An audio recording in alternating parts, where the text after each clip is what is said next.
Hello, my brother, my sister. Praise the Lord. God bless you. You are welcome in Lovers of God International Ministry, Holland today. And today we are going to learn a special lesson from the Word of God. And we will see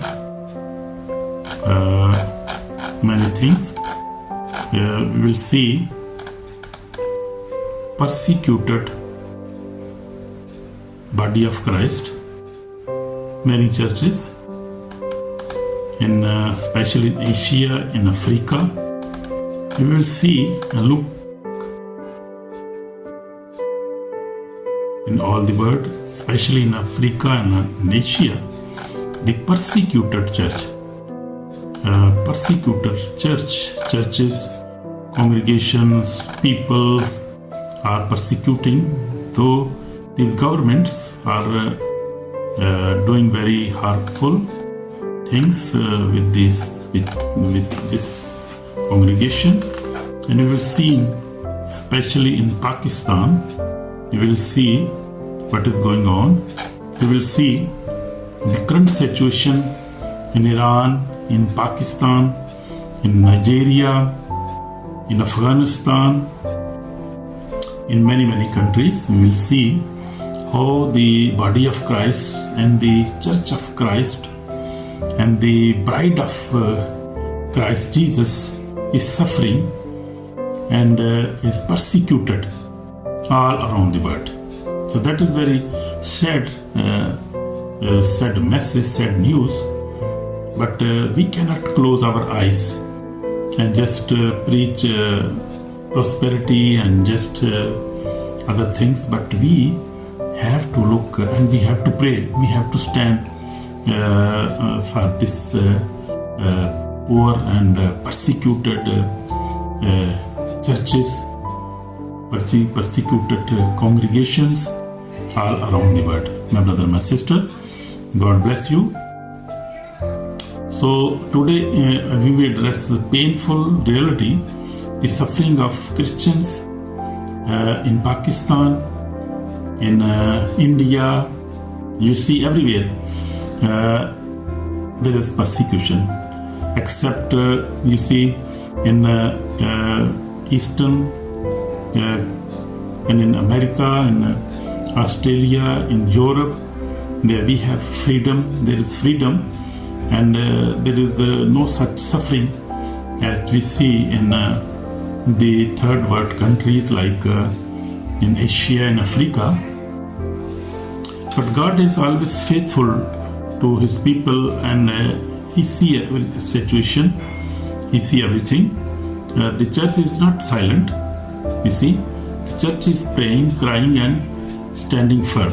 So church, many believers are praying. Many churches are praying. You see in Korea, in America, in all these countries in America, people are praying. They are not sleeping. People whom God has appointed to pray, to fast and to pray and to stand firm with these persecuted churches in the world. And America is also standing. You see Europe, UK, Netherlands, and these countries, European countries, they are Christian countries, although they are not very active Christians, but they believe in Jesus Christ. They are good Christians countries, and they love Jesus Christ, they love their people, and they have given shelters to such persecuted people all around the world. So they are very good country, nice countries, and they have given shelter. They welcome immigrants from all over the world, from Pakistan also, and we are also one of the candidates in this way. So believers in Pakistan, we will see, especially for Pakistan today, believers in Pakistan face false accusations, blasphemy charges, discriminations, violence, and even death. That is going on. From 45, 46 years, when Ziaul Haq, one of dictator, in Pakistan introduced the law of blasphemy charges. So from that time, the people, the congregation, the churches suffering in Pakistan especially, and they have the biggest support they have. They have the law, the government and the constitution, and is supporting them to persecute Christians, pure Christian in Pakistan. They are just 1%, 2% Christian. They are in minority, but the majority is persecuting the Christians in Pakistan. That is very painful. It's a painful reality. Suffering of Christians in Pakistan is very hard and very, very true. So we will see examples from the Bible. Jesus himself was falsely accused, but never abandoned the truth. So on the cross, he prayed for enemies. This is Heavenly Father in action. Father, forgive them. So we also forgive them because they don't know what they are doing. Because the enemy, Satan, is behind all these persecution and accusing people, and they making such laws. They don't know what are they doing actually.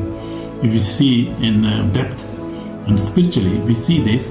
This is the people. They are innocent people, and they don't know what they are doing. Even then, they are responsible for their acts. What they are doing, they can stop the enemy. They can oppose the enemy. They can have a peace in their country, and they must love the minorities, the Christians, all minorities, Pakistan, in Iran, in Afghanistan, in Nigeria. The governments are responsible, and they will be accountable. One day, God will not avoid that. God will ask them. The rulers God will ask them about their responsibilities. So Jesus was betrayed, falsely accused, and imprisoned, but God turned his suffering into glory. Persecution, we see, was temporary. God's plan was internal. So we see in God, Jesus Christ's life, we see his temptation, his persecution was temporary. So these countries will get peace. It is also temporary, but because everything has beginning and everything has an end. So that is true. But we are standing in prayer with these persecuted churches in all around the world, especially Pakistan, Iran, Nigeria, where is much people are they are killing people, they are slaughtering them. That is very bad thing. So we see Jesus Christ, our Savior, also faced many bad things, persecution. Also he faced death, but he was faithful. He was always trusting God and always was faithful. So I would like to advise all churches around the world who are being persecuted. They must live in faith. They must trust God, Jesus Christ and the Holy Spirit. And they must fast, they must pray, they must come close to God, because this is their time.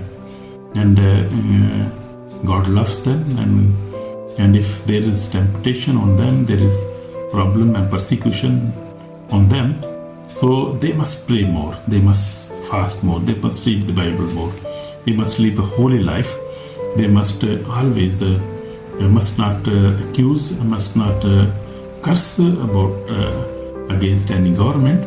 They must just pray for the enemies, pray for such government, such people who are persecuting them, because this is not the word of God, and we cannot support to curse any government or curse any people like Muslims, like Hindus, like anybody is persecuting the church.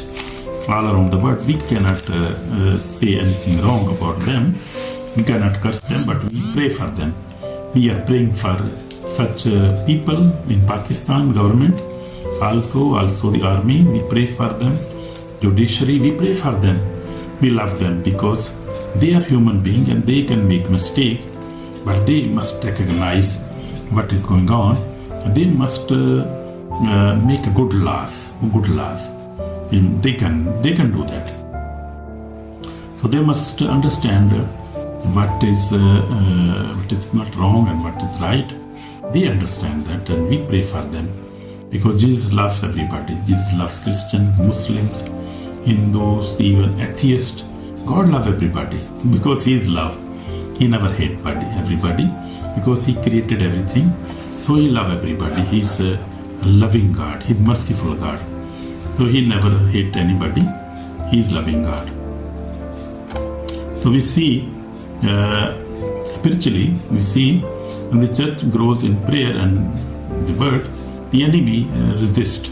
But Jesus Christ is alive and still speaks and is still on the throne. And He is coming very soon. That is true. And we see in John 8:12, we will see in John 8 and 12 and John 14:6, Jesus Christ said, I am the way, the truth and the life. No one come to the Father except me. So everybody has to repent. Everybody has to come to Jesus Christ in such a critical situation. I am talking now with the church, especially with the Christians in Pakistan, in Iran, in Afghanistan, Nigeria. They have the time now to seek the Lord. Also the unbelievers must seek the Lord. So this is now very serious warning now. If anybody denies the truth out of fear, harbors hatred, or refuse to forgive, their souls is in danger. So we will ask all the Christian people in the world who are persecuted, forgive them enemies. Amen. God bless you. God bless you, my brother and sister. So this is the call for repentance now. But I want to bring some important things regarding the church in Pakistan. Especially, they are facing religious persecution. There are many bad laws of blasphemy, so this is not good. Also, they are persecuting churches. Also, they are destroying churches. That is not good. And every year there are hundreds of cases. False cases are registered against Hindus, against Christians. They are misusing blasphemy law. So that must be stopped, and we pray for them. God give them wisdom. God give them God give them love in their heart. So they must repent all these things and must come to God, because God can save them. And the European countries, America, Trump is very good. He's doing very good. He's helping even in Nigeria and destroying all the terrorists in Nigeria. I saw news. They have even attacked all terrorists were killing Christians. So that is very good. That is very good. And even you see America was attacked 9/11. Israel is attacked by these terrorists. So these terrorists are not a friend of anybody. They terrorize. They do for money. They just want to have money and just want to kill everybody. Want to kill Jews. Want to kill Christians. And that is from the devil. That devil scheme. Devil want to kill everybody actually. Not even Christian or Muslims. If we see spiritually, devil is actually not only against and want to destroy or kill Jews or Christians, but actually he is also destroying human race, even Muslims. Because if you kill somebody, you will be also killed. So you see, in the end, you will be judged. So what is good? Not good. You will be also judged. If you will kill somebody, you will be also killed in the end. Not even in this world, okay, but in the end, what will happen to you? So we must see everything very clearly, because our enemy, devil, is very clever and he wants to destroy all the churches, all the Muslims, Christians, human beings. He wants to destroy human beings, actually. So we see God love everybody. God want to save us. So this is called for repentance now, my brother, my sister. If you fear, you hatred, you double, or a doubt has entered in your heart, repent today. Jesus Christ is alive, still speaking, and the doors of salvation is still open. So that is true. So we must have to repent, and we must ask for forgiveness. And Christian countries like European countries, America, Australia, they must support more. They must give help and give attention to such countries who are being persecuted in Pakistan, also in Nigeria and Iran. These countries, the rich countries and the Christian countries, they must support them physically, materially, and spiritually, also with the support with the money. They must help them. The organization, NGOs are working in these countries.